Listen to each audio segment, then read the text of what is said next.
alaikum wa rahmatullahi ta'ala wa barakatuh masu kallon saurare da yau muna cikin watan tara 2024 watan kuma Januwari insha Allah ga su shababu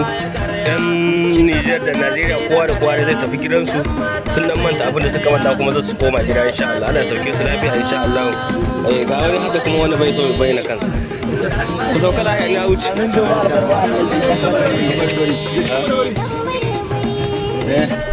الحمد لله وسط سبع امور تمام 100% الله تعالى بركاته جماعه يوم منذ صبح الله الحمد لله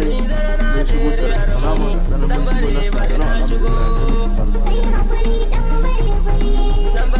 اي حاجه من شغل سبع لكن الحمد لله نقول يا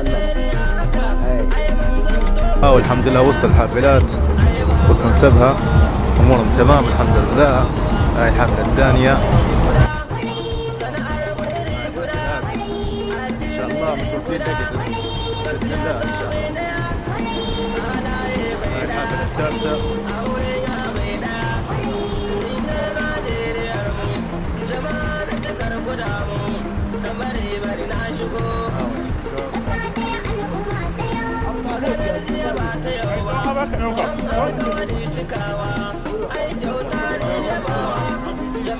alaikum wa rahmatullah dan bari TV karnata dan do to jama'a insha Allah